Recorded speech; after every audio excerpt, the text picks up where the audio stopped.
Gracias por visitar el canal de Ciencia Ficción y Fantasía. Por favor suscríbete para enterarte de nuevos audiolibros subidos y deja un me gusta en este video para visibilizar este canal. Muchas gracias. Audiolibro, El ídolo oscuro de Clark Ashton Smith. El sol no brillaba ya con su blancura fantástica sobre Sotique, el último continente, sino que estaba totalmente empañado y opaco, como si lo cubriese un vapor de sangre. Nuevas estrellas, en número incontable, se habían presentado en los cielos y las sombras del infinito se aproximaron. De las sombras, habían vuelto junto al hombre los dioses antiguos, los dioses olvidados desde los tiempos de Hiperbórea, Mu y Poseidonis, con otros nombres pero con los mismos atributos. Y también los antiguos demonios habían regresado, agitándose sobre los humos que se elevaban de malvados sacrificios y favoreciendo de nuevo las antiguas hechicerías. Muchos en Sotique eran nigromantes y magos, y la fama de sus hechos infames y maravillosos eran objeto de leyendas por todas partes en los últimos tiempos.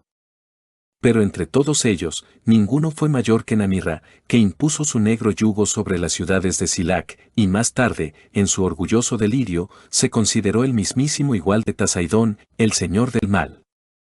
Namirra había construido su morada en Umaos, la principal ciudad de Silac, donde llegó procedente del desértico país de Tazún con el sombrío renombre de sus taumaturgias detrás suya como una nube de arena. Y nadie sabía que, al volver a Umaos, regresaba a la ciudad que le había visto nacer, porque todos le consideraban nativo de Tazún.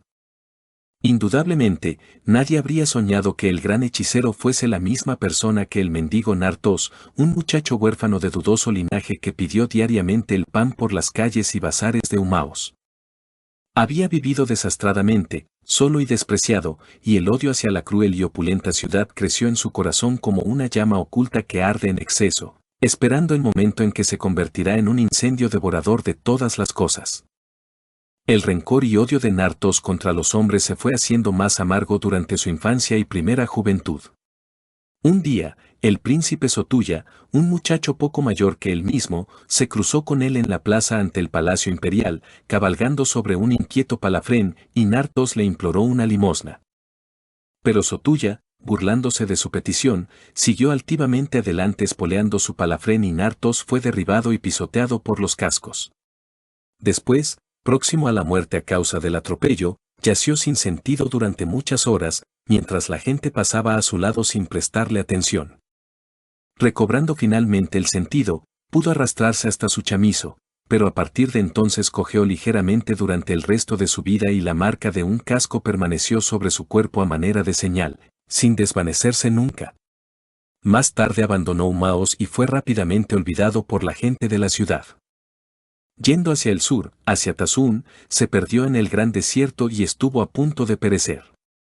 Pero, finalmente, llegó a un pequeño oasis donde habitaba el mago Oupelok, un solitario que prefería la compañía de honrados chacales y llena sala de los hombres.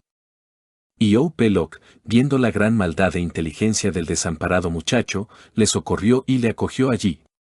Durante años vivió con Oupelok, convirtiéndose en su discípulo y heredero de la sabiduría que le había enseñado el demonio. Extrañas cosas aprendió en aquella choza y era alimentado con frutos y cereales que no habían nacido del húmedo suelo y con vino que no era el jugo de la uva terrestre. Igual que Oupelok, se convirtió en un maestro de demonología y estableció su pacto con el archienemigo Tasaidón. Cuando Oupelok murió, tomó el nombre de Namirra y se presentó a los pueblos nómadas como un poderoso hechicero y a las escondidas momias de Tazún. Pero nunca pudo olvidar las miserias de su juventud en Umaos y el mal que le había causado Sotuya, y año tras año hiló en sus pensamientos la negra red de la venganza. Su fama se hizo más amplia y sombría cada vez, y los hombres de países remotos más allá de Tazún le temían. En las ciudades de Yoros y en Sul-Basair, la morada de la deidad vampírica Mordigian, se hablaba de sus hazañas en bajos susurros.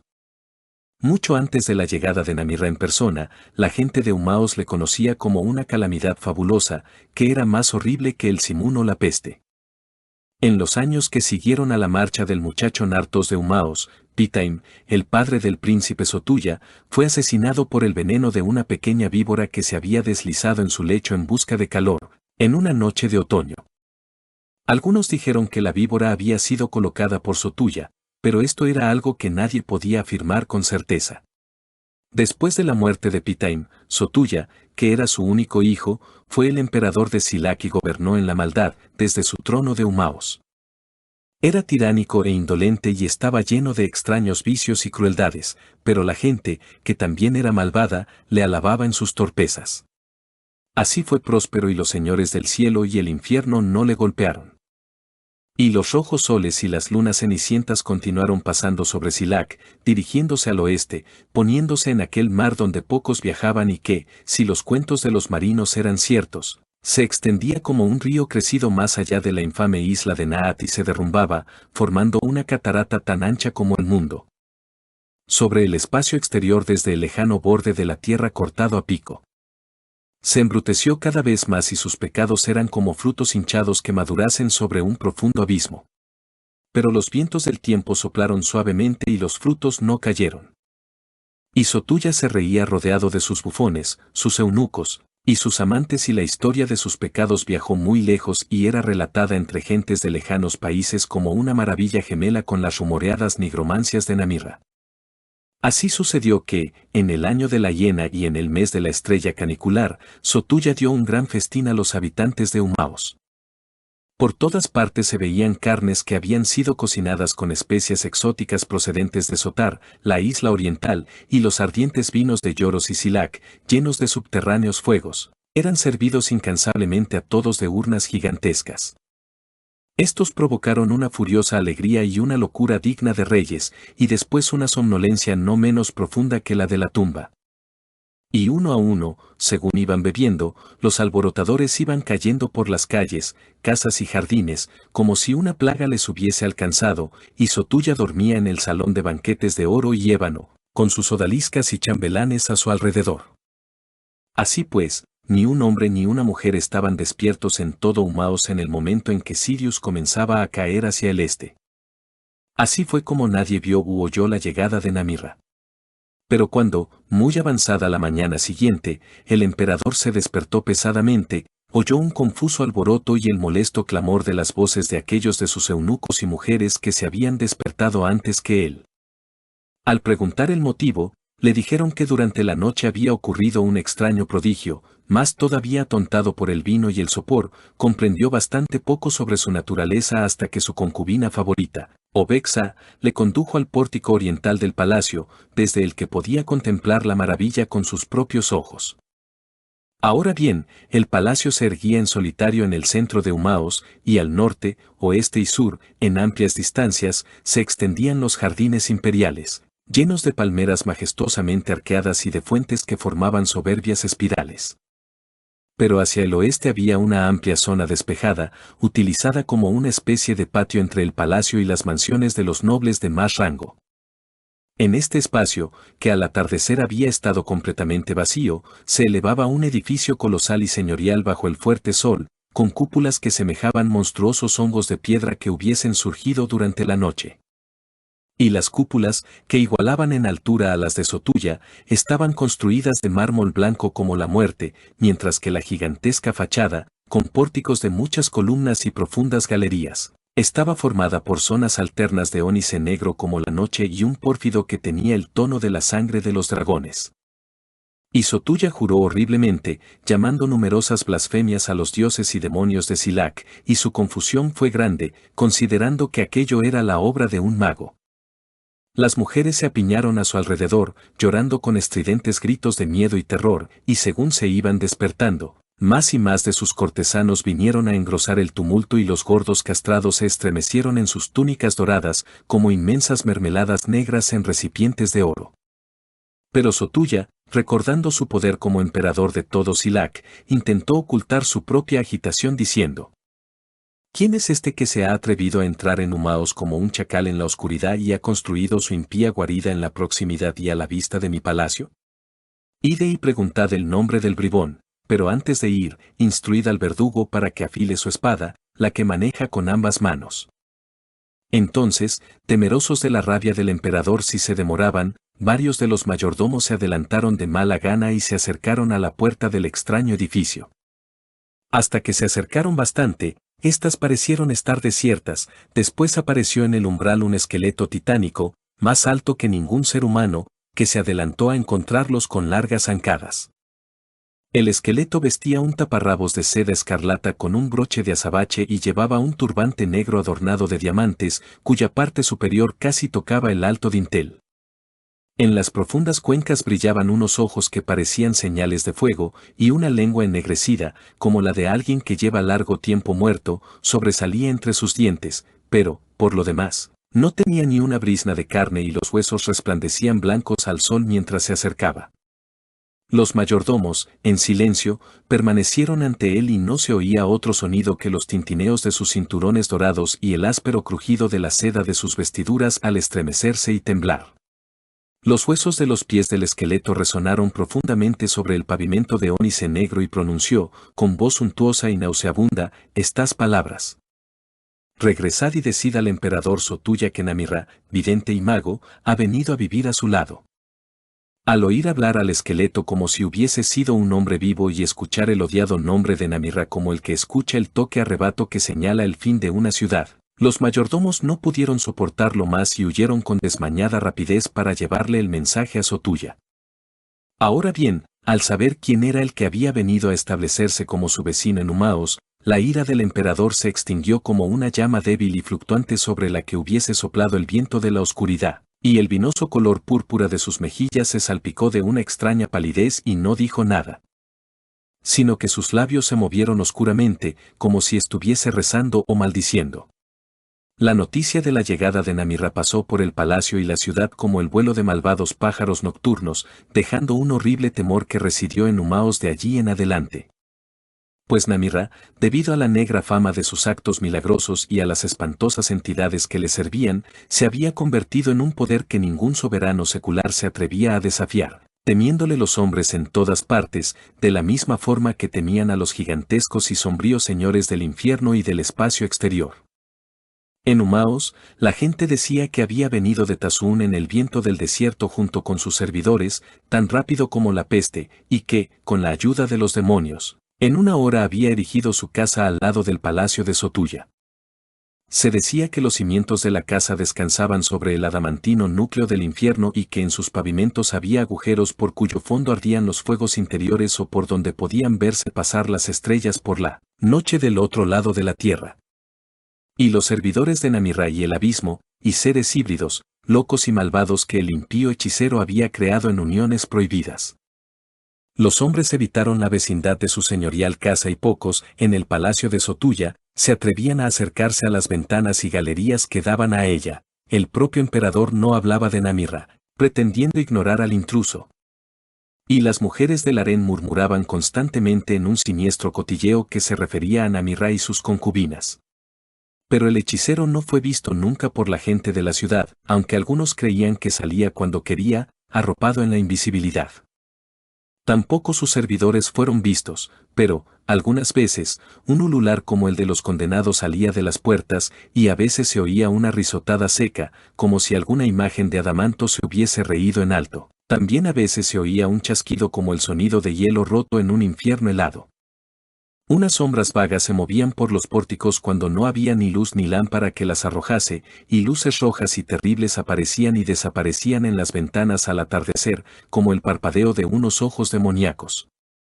Lentamente, los soles del color de la brasa pasaban sobre Silac y se apagaban en los lejanos mares, y las lunas cenicientas se ennegrecían cada noche al caer en el escondido golfo. Entonces, viendo que el mago no había traído ningún mal evidente y que nadie sufrió daños palpables por su presencia, la gente cobró ánimos y Sotuya bebió tanto y comió tan despreocupadamente como en su lujuria anterior. Y el oscuro Tasaidón, príncipe de todos los vicios, fue el verdadero, aunque nunca reconocido, señor de Silac. Y con el tiempo, el pueblo de Silac alardeó un poco de Namirra y sus terribles milagros, de la misma forma que habían presumido de los regios pecados de Sotuya. Pero Namirra, al que todavía ninguna mujer ni hombre alguno pudieron ver sentado en las salas interiores de aquella casa que sus demonios le habían construido, daba vueltas y vueltas en sus pensamientos a la negra red de la venganza. Y en todo Humaos no había nadie, ni siquiera entre sus compañeros de mendicidad, que se acordase del muchacho Nartos. Y la injusticia que Sotulla había cometido con Nartos hacía tiempo era la más pequeña de las crueldades que el emperador había olvidado. Entonces, cuando los temores de Sotulla estaban algo apaciguados y sus mujeres murmuraban menos a menudo sobre la vecindad del mago, ocurrió una nueva maravilla y un renovado terror. Porque un atardecer que se sentaba a la mesa del festín, rodeado por sus cortesanos, el emperador oyó un ruido como el de 10.000 caballos con cascos de hierro que viniesen al galope por los jardines de palacio. A pesar de su creciente ebriedad, los cortesanos oyeron también el ruido y se sobresaltaron. El emperador se enfadó y envió a algunos de sus guardias para que inquiriesen la causa del escándalo. Pero al escudriñar los céspedes y parterres iluminados por la luna, los guardias no vieron ninguna forma visible, aunque el fuerte sonido del galope continuase todavía de un lado para otro. Parecía que un rebaño de sementales salvajes corriese ante la fachada del palacio, galopando y cabriolando tumultuosamente. Al ver y escuchar esto, los guardias fueron presas del terror y no se atrevieron a salir fuera, sino que volvieron junto a Sotulla. El propio emperador se despejó al oír esta historia y salió con gran agitación a presenciar el prodigio. Los invisibles cascos resonaron fuertemente sobre el pavimento de ónice durante toda la noche, dejando marcadas sus profundas huellas sobre la hierba y las flores. Las hojas de las palmeras se agitaban en el calmado aire como apartadas por caballos a la carrera, y era visible que los lirios de altos tallos y las exóticas flores de anchos pétalos estaban siendo pisoteadas. La ira y el terror anidaban juntos en el corazón de Sotulla, mientras permanecía en una galería sobre el jardín, escuchando aquel tumulto espectral y contemplando el daño hecho a sus preciosas plantaciones de flores. Las mujeres, los cortesanos y los eunucos se apretujaban a sus espaldas y ningún habitante del palacio pudo dormir, pero hacia el amanecer el clamor de los cascos se alejó en dirección a la casa de Namirra. Cuando la aurora estaba en su apogeo sobre Humaos, el emperador salió al exterior, rodeado de sus guardias, y vio que las hierbas aplastadas y los rotos tallos estaban negros, como a causa del fuego, en el lugar donde habían caído los cascos. Sobre todo el césped y los parterres, las señales se marcaban con toda claridad, como las huellas de una gran manada de caballos, pero cesaban en el límite de los jardines. Y aunque todo el mundo pensaba que la visita había llegado de la casa de Namirra, sobre los terrenos que formaban el frente de la morada del hechicero no había ninguna prueba de ello, porque aquí el césped estaba intacto. La peste caiga sobre Namirra si es él quien ha hecho esto, gritó Sotulla. ¿Por qué? ¿Qué daño le he hecho yo? En verdad que pondré mi pie sobre el cuello de ese perro y la rueda de la tortura le hará tanto bien como esos caballos del infierno han hecho a mis lirios de sotar del color de la sangre. A mis veteados iris de Naat y a mis orquídeas de Uccastrog, purpúreas como las señales del amor. Sí, aunque sea el virrey de Tasaidón sobre la tierra y señor de los 10.000 demonios, mi rueda le destrozará y el fuego pondrá la rueda al rojo vivo hasta que se quede tan negro como las flores calcinadas. Así fanfarroneaba Sotulla, pero no daba órdenes para la ejecución de la amenaza y nadie en el palacio se movió hacia la casa de Namirra. De la casa del mago no salió nadie, o, si algo lo hizo, no hubo ningún signo ni sonido visibles. Así pasó el día y llegó la noche, trayendo una luna ligeramente más oscura por los bordes. La noche fue tranquila, y Sotulla, sentado durante largo rato a la mesa del banquete, vació su copa de vino muchas veces. Lleno de ira, murmuraba nuevas amenazas contra Namirra. La noche siguió adelante y no parecía que la visita fuera a repetirse. Pero a medianoche, cuando se encontraba en su aposento junto a Obexa, profundamente hundido en el sopor producido por el vino, Sotulla fue despertado por el monstruoso estruendo de unos cascos que corrían y cabriolaban en los pórticos del palacio y en las largas galerías. Toda la noche tronaron los cascos de un lado para otro resonando terriblemente bajo la bóveda de piedra, mientras Sotulla y Obexa, que los escuchaban, se acurrucaban juntos entre los cojines y las colchas. Todos los ocupantes del palacio, despiertos y temerosos, oyeron el ruido, pero no se movieron de sus aposentos. Los cascos partieron repentinamente poco antes de la aurora, y después, durante el día, se encontraron sus huellas sobre las losas de mármol de los pórticos y las galerías. Las señales eran incontables, profundamente impresas y negras, como si estuvieran marcadas por medio del fuego. Las mejillas del emperador se pusieron como el mármol veteado cuando vio los suelos estampados de cascos, y de allí en adelante el terror habitó con él, siguiéndole a las profundidades de sus borracheras, puesto que no sabía cuándo cesaría aquella persecución. Sus mujeres murmuraban y algunas deseaban escapar de Humaos, y parecía que las fiestas del día y de la noche fuesen ensombrecidas por alas de mal agüero que proyectasen su sombra sobre el amarillo viento y velaran las lámparas de oro. Y hacia la medianoche, de nuevo fue el sueño de Sotulla interrumpido por los cascos que galopaban y corrían sobre el tejado del palacio y por todos los salones y corredores. Desde aquel momento hasta el amanecer, los cascos llenaron sordamente sobre las cúpulas más elevadas, como si el séquito de los dioses cabalgase por allí, trasladándose de un cielo a otro en tumultuosa cabalgata. Sotulla y Obexa, que yacían juntos mientras los terribles cascos iban de un lado para otro, en el salón que estaba delante de su aposento, no tuvieron ni ánimos ni deseos de pecar ni pudieron encontrar ningún consuelo en su proximidad. En la grisácea hora que precede a la madrugada, oyeron un ruido atronador sobre la atrancada puerta de bronce de su cámara, como si algún poderoso semental, encabritándose, hubiese tamborileado allí con sus patas delanteras.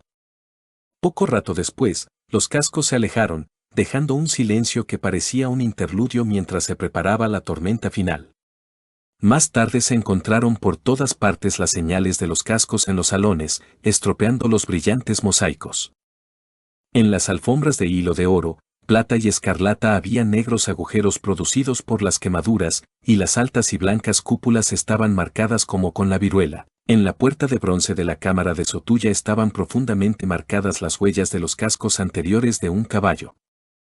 Ahora bien, en Humaos y en todo el país de Silac ya era conocida la historia de estos prodigios y se consideraban como algo amenazador, aunque había diversas interpretaciones.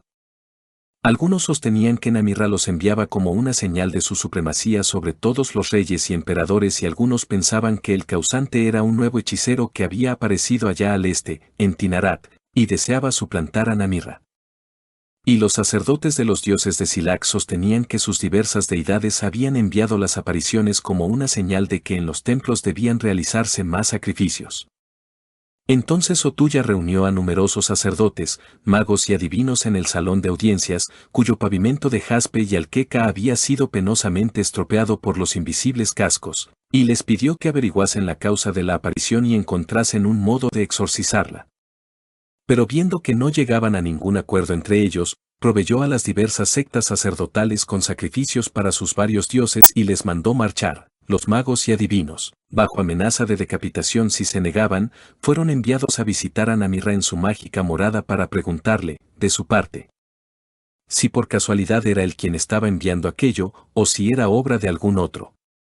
Abatidos quedaron los magos y adivinos que temían a Namirra y no se atrevían a penetrar en los aterradores misterios de su oscura mansión.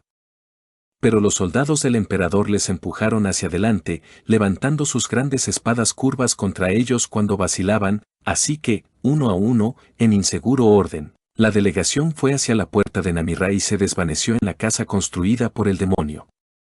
Antes del atardecer regresaron junto al emperador, pálidos, balbucientes e inquietos, como hombres que han visto el infierno y contemplado su propio destino. Dijeron que Namirra les recibió cortésmente y les había enviado de vuelta con este mensaje.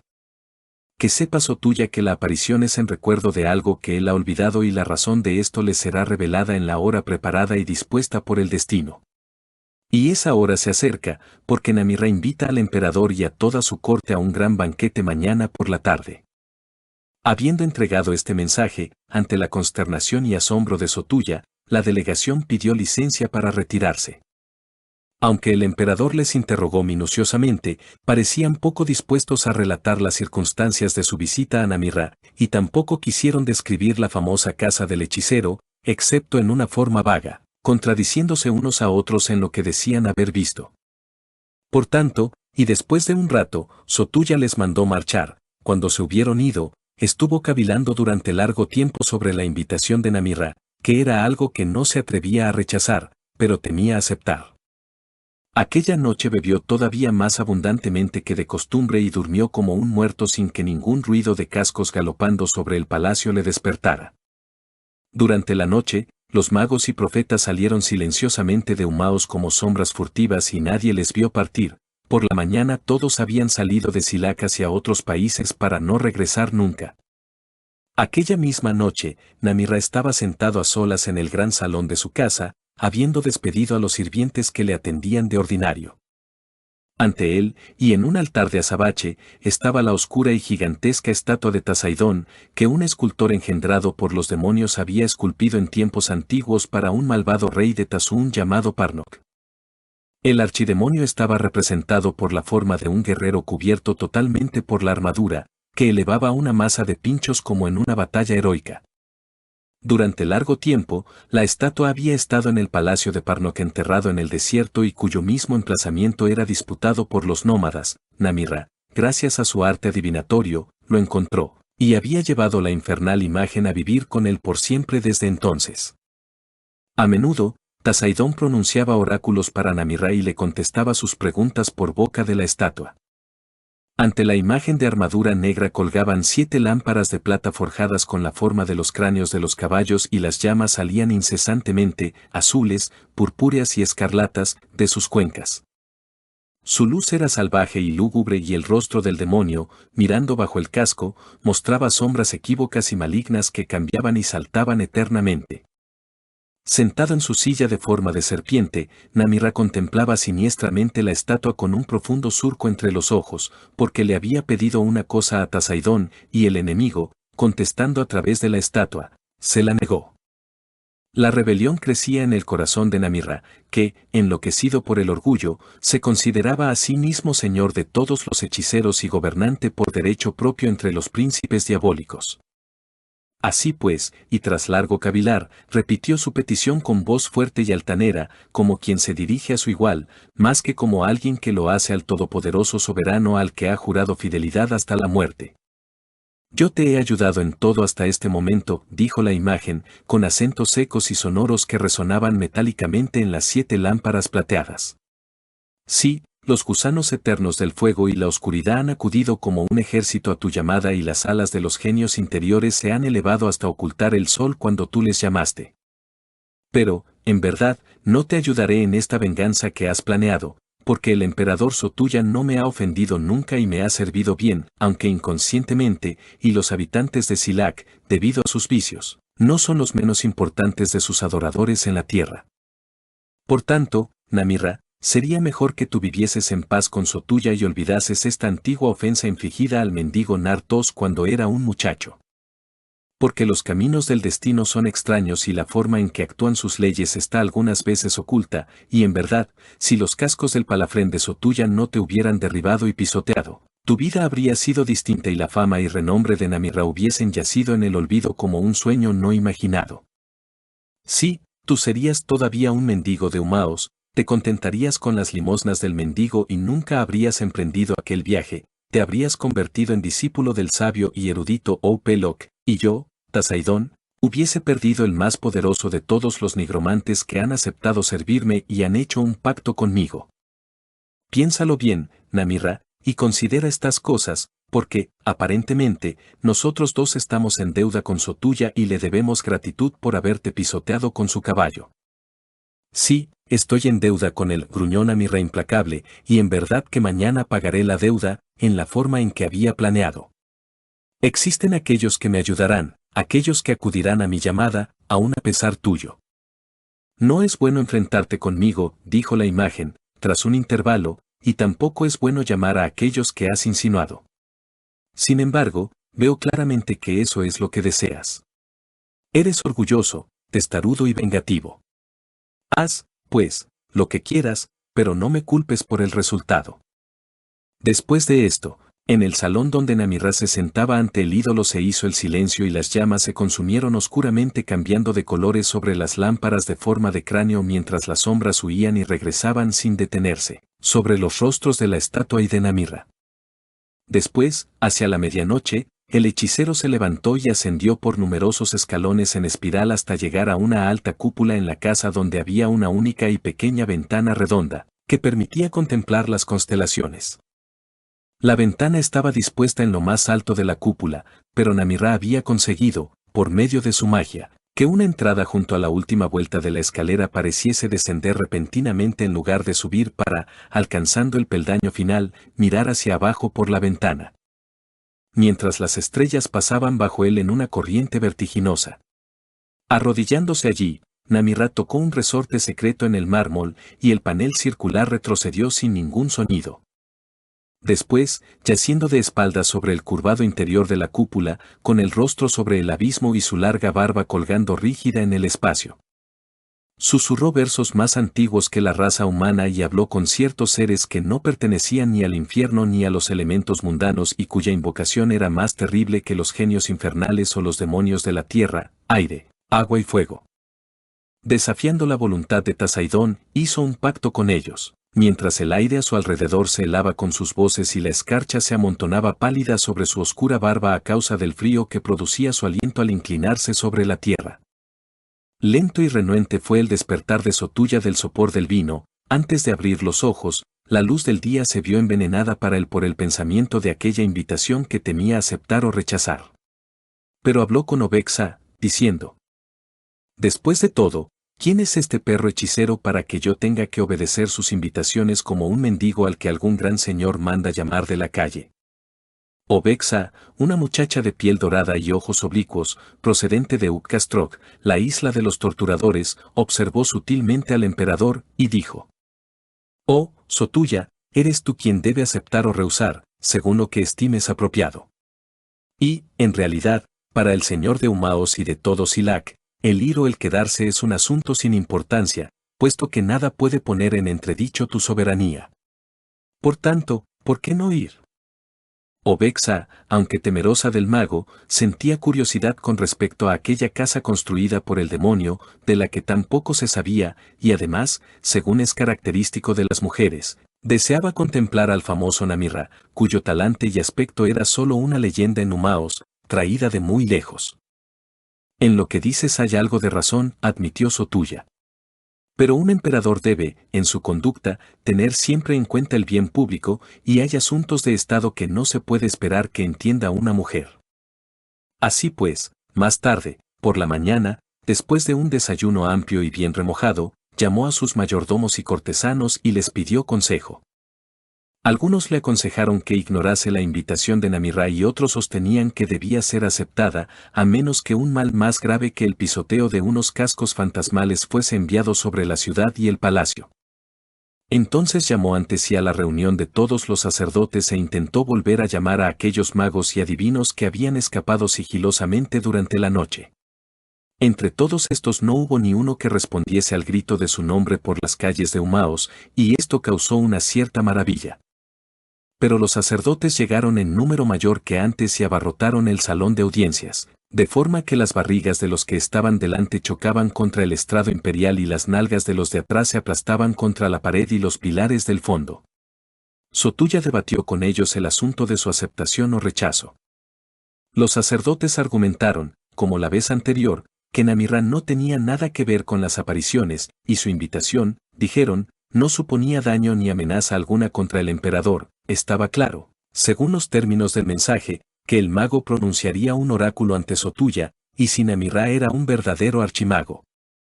Este oráculo confirmaría su propia sabiduría sagrada, establecería la fuente divina de la aparición y de nuevo los dioses de Silac serían glorificados.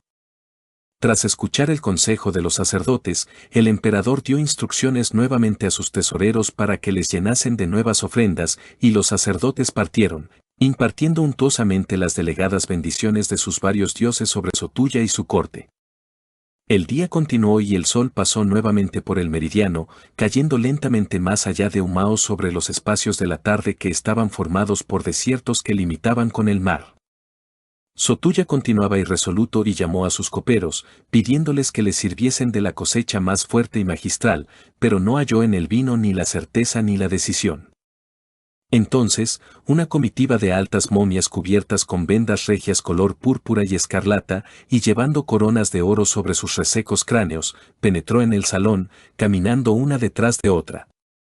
Tras la comitiva, y a manera de servidores, venían unos esqueletos gigantes vestidos con taparrabos de brillante color naranja y con la parte superior del cráneo cubierta por serpientes vivas a bandas azafrán y ébano que se habían enrollado allí a manera de turbante. Las momias se inclinaron ante Sotulla, diciéndole con voz fina y seca: nosotros, que en tiempos antiguos hemos sido reyes del gran país de Tazún, hemos sido enviados como guardia de honor del emperador Sotulla para atenderle como es propio cuando se dirija al banquete preparado por Namirra. Después hablaron los esqueletos, entre secos chasquidos de dientes y produciendo silbidos semejantes al aire, atravesando desgastadas mamparas de marfil. Nosotros, que hemos sido guerreros gigantes de una raza olvidada, somos enviados también por Namirra para que la corte del emperador Sotulla esté protegida de todo peligro al seguirle a la fiesta y vaya acompañada del séquito que le corresponde y es apropiado. Presenciando estos prodigios, los coperos y otros servidores se protegieron en el estrado imperial o se ocultaron tras las columnas, mientras Sotulla, cuyas pupilas brillaban sombríamente inyectadas en sangre, con la cara abotargada y espectralmente pálida, permanecía inmóvil sobre el trono, sin poder pronunciar ni una palabra de réplica a los ministros de Namirra. Entonces las momias se adelantaron y dijeron con polvorientos acentos: todo está listo y el banquete aguarda la llegada de Sotulla. Las vendas de las momias se agitaron y se abrieron por delante, pequeños monstruos roedores del color del betún, con ojos semejantes a rubíes malditos. Aparecieron en los roídos corazones de las momias como las ratas en sus agujeros y chillaron estridentemente repitiendo las palabras en lenguaje humano. A su vez, los esqueletos repitieron la solemne frase y las serpientes azafranes y negras silbaron desde sus cráneos, y repitieron, por último, las palabras con siniestro alboroto. Ciertas criaturas cubiertas de piel y de forma dudosa que Sotulla no había visto hasta entonces y que estaban sentadas detrás de las costillas de los esqueletos como si estuvieran en jaulas de mimbre blanco. Como un durmiente que obedece la fatalidad de los sueños, el emperador se levantó del trono y se adelantó, las momias le rodearon como una escolta. Cada uno de los esqueletos sacó de los pliegues amarillo-rojizos de su taparrabos unas arcaicas flautas de plata curiosamente agujereadas y comenzaron a tocar una melodía dulce, siniestra y mortal, mientras el emperador salía de palacio. En la música había un hechizo fatal, porque los mayordomos, las mujeres, los eunucos y todos los miembros de la corte de Sotulla, hasta los cocineros y los escuderos, fueron arrancados como una procesión de noctámbulos de las habitaciones y alcobas donde se habían vanamente ocultado. Dirigidos por los flautistas, siguieron a Sotulla. A la oblicua luz solar, era extraño ver aquella numerosa compañía dirigiéndose a la casa de Namirra con un cortejo de reyes muertos a su alrededor y el aliento de los esqueletos temblando horriblemente en las flautas de plata. Y Sotulla no se sintió muy consolado cuando vio a su lado a la muchacha Obexa moviéndose, como él mismo, en un éxtasis de involuntario horror, con el resto de las mujeres siguiéndola de cerca.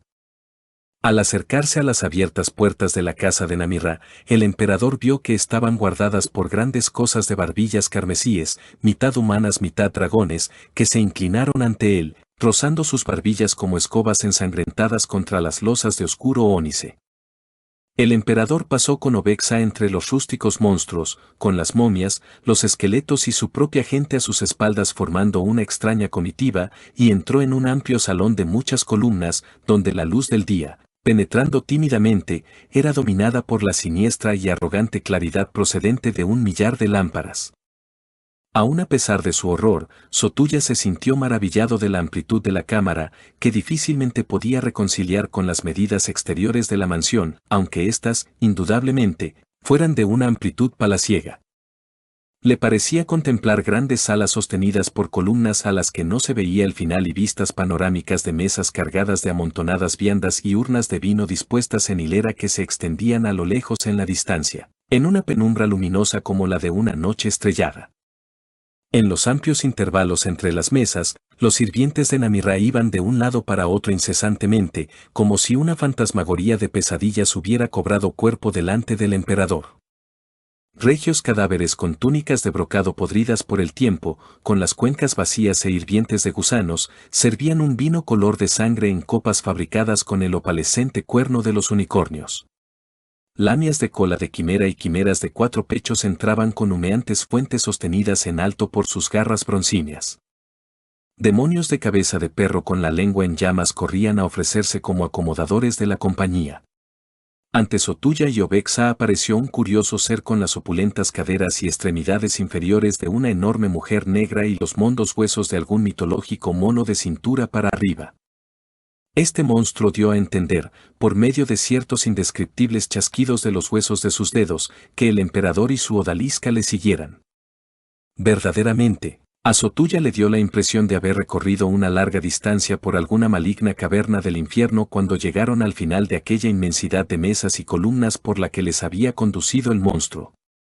Aquí, en el extremo de la habitación, y separado de los demás, se sentaba Namirra solo en una mesa, con las llamas de las 7 lámparas en forma de cráneo de caballo ardiendo incesantemente a sus espaldas y la negra imagen de Tasaidón en su armadura dominándolo todo desde el altar de azabache a su derecha. Algo separado del altar había un espejo de diamante, sostenido por las garras de unos basiliscos de hierro. Namirra se puso en pie para saludarles, observando una solemne y fúnebre cortesía. Sus ojos brillaban, lúgubres y fríos como estrellas lejanas en las ojeras formadas en extrañas y aterradoras vigilias. Sus labios eran como un sello rojo pálido sobre un pergamino del destino cerrado. Su barba flotaba rígida sobre la parte delantera de su túnica bermellón, dividida en bucles negros y aceitosos como una masa de serpientes negras y tiesas. Sotuya sintió que la sangre se le detenía y espesaba en su corazón, como congelándose hasta formar hielo.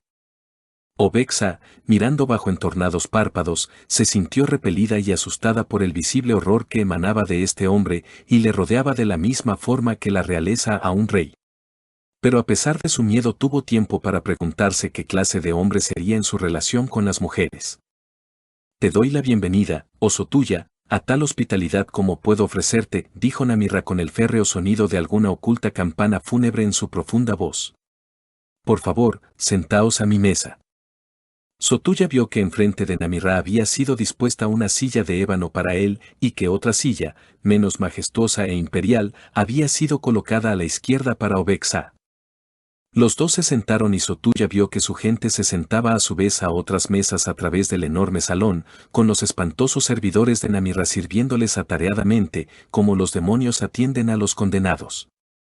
Entonces Sotuya percibió que una mano oscura y parecida a la de un cadáver le servía vino en una copa de cristal y que la mano llevaba el anillo con el sello de los emperadores de Silac, un monstruoso ópalo de fuego en la boca de un murciélago de oro, un anillo idéntico al que el propio Sotuya llevaba perpetuamente sobre el dedo índice. Volviéndose, vio a la derecha una figura que mostraba gran semejanza con su padre, Pitaim, después de que el veneno de la víbora, esparciéndose por todo su cuerpo, hubiese dejado detrás la purpúrea hinchazón de la muerte. Sotuya, que había ordenado que la serpiente fuese colocada en la cama de Pitaim, se acurrucó en su asiento y tembló con un terror culpable. Y la cosa que se parecía a Pitaim, fuese cadáver, fantasma, o una imagen producida por los encantamientos de Namirra, iba y venía a espaldas de Sotuya, sirviéndole con dedos negros e hinchados que nunca vacilaban. Con horror advirtió sus ojos saltones, que miraban sin ver, su lívida boca purpúrea cerrada con el rigor de un silencio mortal, y la víbora moteada que, a intervalos, aparecía con helados ojos por su manga cuando se inclinaba sobre él para rellenar su copa o servirle de carne. Y confusamente, entre la helada niebla de su terror, el emperador vio la forma de sombría armadura, como una réplica animada de Tasaidón, que Namirra, en su blasfemia, había conjurado para que le sirviese. Vagamente, y sin comprender, vio el terrible servidor que revoloteaba al lado de Obexa, un cadáver sin ojos y sin piel en la imagen de su primer amante, un muchacho de Sintrom que había sido lanzado a la costa de la isla de los torturadores por un naufragio. Allí le había encontrado Obexa yaciendo bajo la marea, y reviviendo al muchacho, le había escondido durante cierto tiempo en una caverna secreta para su propio placer, llevándole comida y bebida. Más tarde, cansado, le había traicionado a los torturadores y obtenido un nuevo deleite con los diversos suplicios y torturas que le infligiera antes de morir aquella gente cruel y perniciosa. Bebed, dijo Namirra, sorbiendo un extraño vino que era rojo y oscuro como los desastrosos atardeceres de los años perdidos. Y Sotuya y Obexa bebieron de aquel vino sin sentir después ningún calor en sus venas, sino un frío como cuando la cicuta se acerca lentamente al corazón. En verdad, Es un vino muy bueno, dijo Namirra, y muy apropiado para brindar por nuestro conocimiento, porque fue enterrado hace largo tiempo en ánforas de sombrío jaspe de forma de urnas funerarias, junto a los muertos de la familia real, y mis vampiros lo encontraron cuando fueron a excavar en Tazún.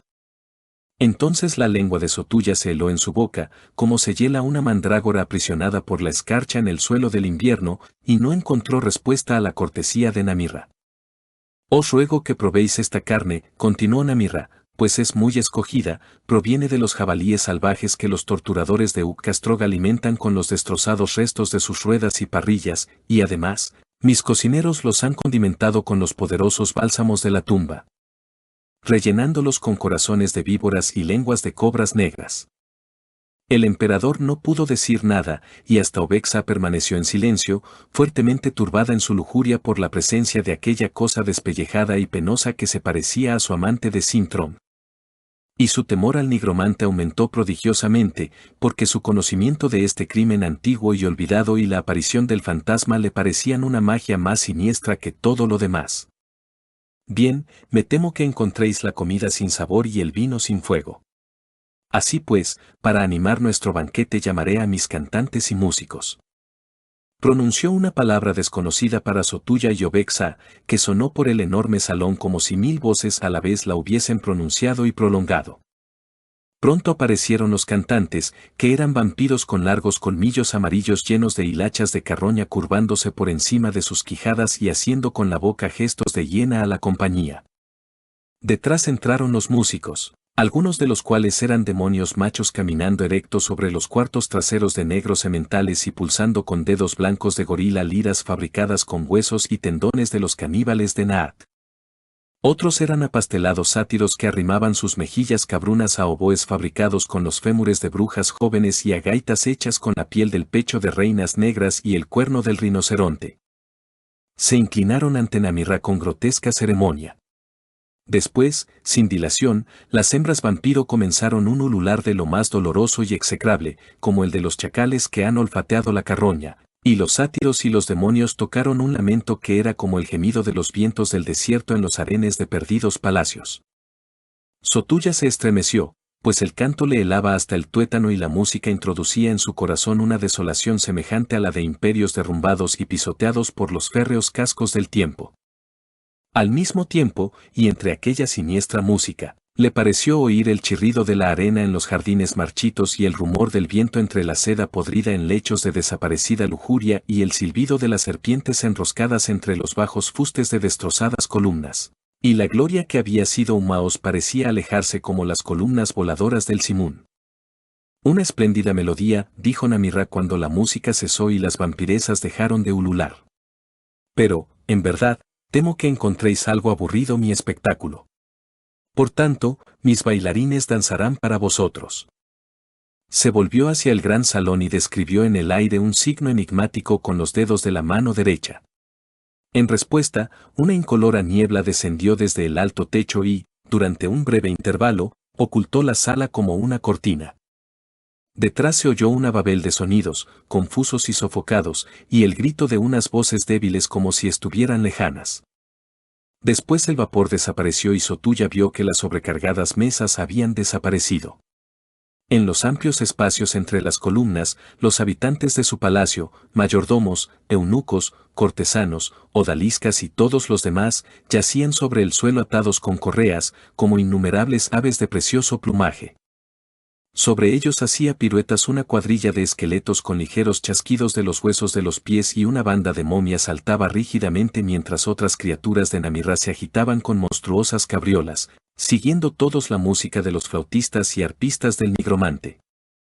Saltaban de un lado a otro sobre los cuerpos de la gente del emperador a los sones de una siniestra zarabanda. Con cada salto se hacían más altos y pesados, hasta que las saltarinas momias fueron como las momias de Anakim, y los esqueletos tuvieron huesos de coloso. Al tiempo que la música se elevaba ahogando los débiles gritos de los servidores de Sotulla. Los danzarines, cuyos pies atronaban la habitación, crecieron todavía más, perdiéndose entre las sombras de la bóveda en medio de las vastas columnas. Aquellos sobre los que danzaban eran como uvas que se pisan en otoño durante la vendimia y el suelo se cubrió de un espeso mosto sanguíneo. Como un hombre que se ahoga en un horrible pantano rodeado por la oscuridad, el emperador oyó la voz de Namirra. Tengo la impresión de que no os placen mis bailarines. Así pues, ahora os presentaré un espectáculo verdaderamente regio. Levantaos y seguime, porque el espectáculo es tal que se necesita un imperio como escenario. Sotulla y Obexa se levantaron de sus sillas al estilo de los sonámbulos. Sin dirigir una mirada hacia los espectrales servidores o al salón donde los bailarines continuaban rebotando, siguieron a Namirra a una alcoba detrás del altar de Tasaidón. Allí, junto a las escaleras que se enroscaban hacia arriba, se acercaron a una amplia y alta galería que daba al palacio de Sotulla y miraron a lo lejos sobre los tejados de la ciudad, hacia el punto donde se ponía el sol. Aparentemente habían pasado varias horas en aquel banquete y espectáculo propios del infierno, porque el día se acercaba a su fin, y el sol, que había desaparecido de la vista por detrás del palacio imperial, bañaba los vastos cielos con rayos ensangrentados. Mirad, dijo Namirra, añadiendo un extraño vocablo ante el cual la piedra del edificio resonó como si fuera un gong. La galería se tambaleó ligeramente y Sotulla, mirando por la balaustrada, vio los tejados de Humaos empequeñecerse y hundirse bajo él. La galería parecía volar hacia el cielo a una altura prodigiosa y contempló desde arriba las cúpulas de su propio palacio, las casas, detrás los campos cultivados y el desierto, y el gigantesco sol que estaba bajo sobre el límite del desierto. Sotulla se mareó y los fríos vientos del cielo superior soplaron a su alrededor. Pero Namirra dijo otra palabra y la galería detuvo su ascenso. Mira bien, dijo el nigromante, el imperio que fue tuyo, pero que no lo será ya más. Entonces, con los brazos abiertos hacia el atardecer y los mares más allá, pronunció en voz alta los 12 nombres que eran la máxima perdición, y después la tremenda invocación, Napadambis de Bompratunghis Furidora Boragomon. Instantáneamente, fue como si grandes nubes de ébano se amontonasen sobre el sol. Alineadas sobre el horizonte, las nubes tomaron la forma de colosales monstruos cuyas cabezas y miembros recordaban ligeramente las de los caballos. Alzándose terriblemente, hollaron el sol como si fuese una brasa extinguida, y corriendo como si estuviesen en un hipódromo de titanes, crecieron y se agigantaron acercándose a Humaos. Les precedían profundos rumores que presagiaban calamidad y la tierra tembló visiblemente, hasta que Sotulla vio que aquello no eran nubes inmateriales, sino formas reales dotadas de vida que venían a pisotear el mundo con amplitud macrocósmica. Proyectando sus sombras a muchas leguas de distancia, los caballos cargaron contra Silac como si estuviesen montados por demonios y sus cascos se abatieron sobre los lejanos oasis y ciudades del desierto exterior como riscos desprendidos de una montaña. Llegaron como el remolino en espiral de una tormenta y pareció como si el mundo se hundiese en el mar, volcándose bajo su peso. Inmóvil como un hombre, convertido en mármol, Sotulla contemplaba la ruina que asolaba su imperio. Los gigantescos sementales se acercaron más, corriendo con una velocidad inconcebible, el atronar de su galope se hizo más fuerte, pues ahora comenzaban a asolar los verdes campos y plantaciones de frutales que se extendían a muchas millas al oeste de Humaos. La sombra de los caballos se elevó como la siniestra oscuridad de un eclipse hasta cubrir Humaos, y mirando hacia arriba, el emperador vio sus ojos a medio camino entre la tierra y el cenit, como soles trágicos que brillasen desde arremolinados cúmulos. Entonces, en la espesa oscuridad y por encima de aquel trueno insufrible, oyó la voz de Namirra, gritando con loco triunfo. «Sabe, Sotulla, que he llamado a los caballos de Tamogorgos, señor del abismo. Y los caballos pisotearán tu imperio como tu palafrén atropelló y pisoteó hace ya tiempo a un muchacho mendigo llamado Nartos. Y entérate también de que yo, Namirra, fui aquel muchacho». Y los ojos de Namirra, que mostraban una vanagloria de locura y tragedia, ardieron como estrellas malignas y desastrosas en la hora de su culminación. Para Sotulla, totalmente aplastado por el horror y el tumulto, las palabras del nigromante no fueron más que estridentes y chillonas notas de la tempestad del destino, no las comprendió. Los cascos descendieron sobre Humaos con terrible fragor, resquebrajando tejados sólidamente construidos y hendiendo y derrumbando instantáneamente poderosos muros. Las hermosas cúpulas de los templos fueron aplastadas como las conchas de Aliotis, mansiones orgullosas fueron rotas y destrozadas contra el suelo como calabazas, y la ciudad fue arrasada, casa por casa, con un estruendo como de mundos golpeados por el caos. Allá abajo, en las oscuras calles, hombres y camellos huían como hormigas a la carrera, pero no pudieron escapar. Los cascos bajaron y subieron implacablemente hasta que media ciudad estuvo destruida y la noche lo inundó todo. El palacio de Sotulla fue pisoteado, entonces las patas delanteras de los animales se encontraron al borde de la galería de Namirra y sus cabezas sobresalieron aterradoramente por encima. Parecía que fuesen a alcanzar y pisotear la casa del nigromante, pero en ese momento se dividieron a derecha e izquierda y dejaron ver el doloroso resplandor del ocaso, siguiendo su camino y arrasando aquella parte de Humaos que estaba al este. Sotulla, Obexa y Namirra contemplaron los fragmentos de la ciudad como si vieran un estercolero lleno de guijarros, mientras oían el clamor fatal de los cascos alejarse hacia el Silac oriental. Un hermoso espectáculo, comentó Namirra. Después, volviéndose hacia el emperador, añadió malignamente, sin embargo, no creas que he terminado contigo o que el destino se ha consumado ya. Aparentemente, la galería había descendido a su elevación primitiva, que todavía estaba a majestuosa altura sobre las fragmentadas ruinas. Namirra agarró al emperador por el brazo y le condujo de la galería a una cámara interior mientras Obexa le seguía en silencio. El corazón del emperador estaba oprimido por el paso de tantas calamidades y la desesperación pesaba como un pestilente íncubo sobre los hombros de un hombre perdido en algún país de noches malditas. Y no advirtió que en el umbral de la cámara había sido separado de Obexa y que varias criaturas de Namirra, apareciendo como sombras, obligaron a la muchacha a bajar con ellos por unas escaleras, sofocando sus gritos con sus podridas vendas mientras descendían a otra parte de la casa. La habitación era la que Namirra utilizaba para sus ritos y ceremonias más nefandas. Los rayos de las lámparas que la iluminaban eran amarillo rojizos como sañes de demonio derramado y fluían por aludes, crisoles, alambiques y atanores negros cuyo propósito apenas podría ser pronunciado por un hombre mortal. El hechicero calentó en uno de los alambiques un líquido oscuro lleno de luces frías como las estrellas, mientras Sotulla miraba sin comprender.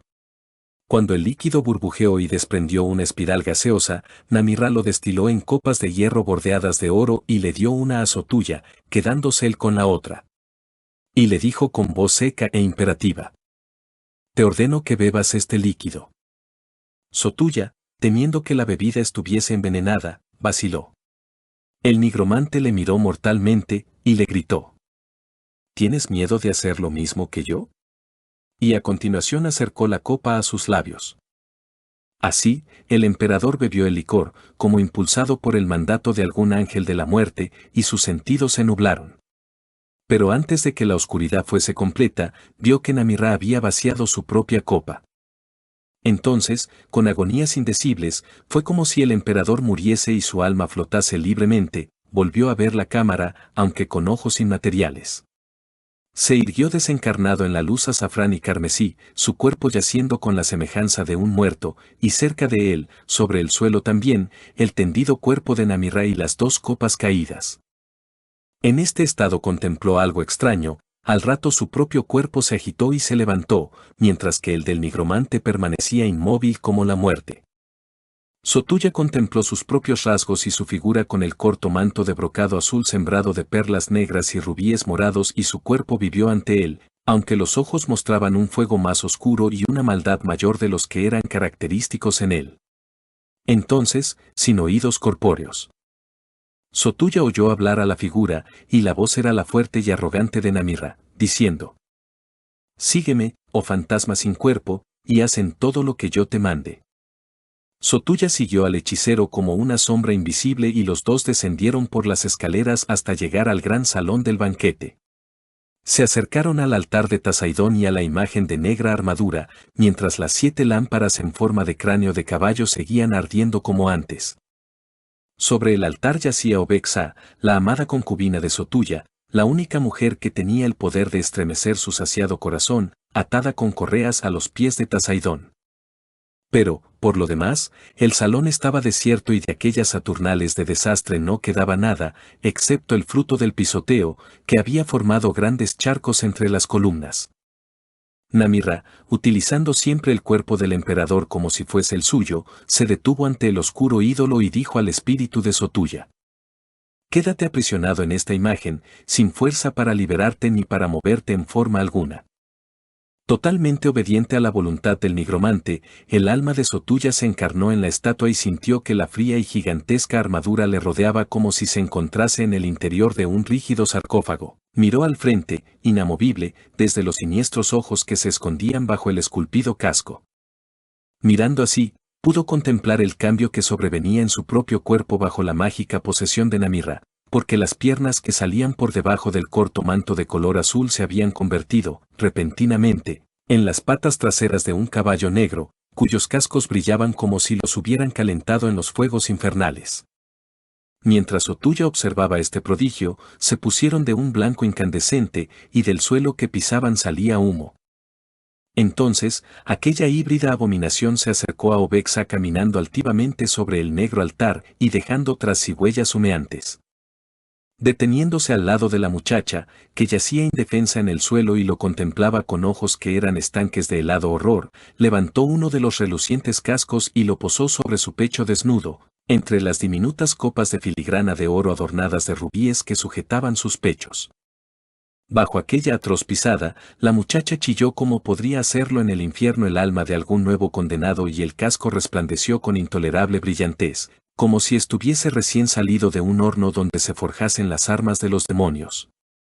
En aquel momento, en la aterrorizada, aplastada y pisoteada alma del emperador Sotulla, encerrada en la imagen de Adamanto, se despertó la hombría que había dormitado inconsciente ante la ruina de su imperio y el pisoteo de su séquito. Inmediatamente, surgieron en su ánimo un enorme aborrecimiento y una poderosa ira, y deseó con todas sus fuerzas poderse servir de su brazo derecho y tener una espada en la mano. Entonces le pareció que una voz fría, siniestra y terrible hablaba dentro de él, como si la propia estatua pronunciase unas palabras hacia adentro. Y la voz le dijo: Yo soy Tasaidón, señor de los 7 infiernos bajo la tierra y de los infiernos del corazón del hombre sobre la tierra, que son 7 veces 7.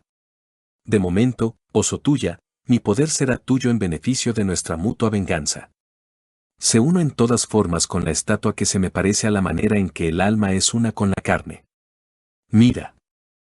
En mi mano derecha hay una masa de adamanto. Levanta la masa y golpea.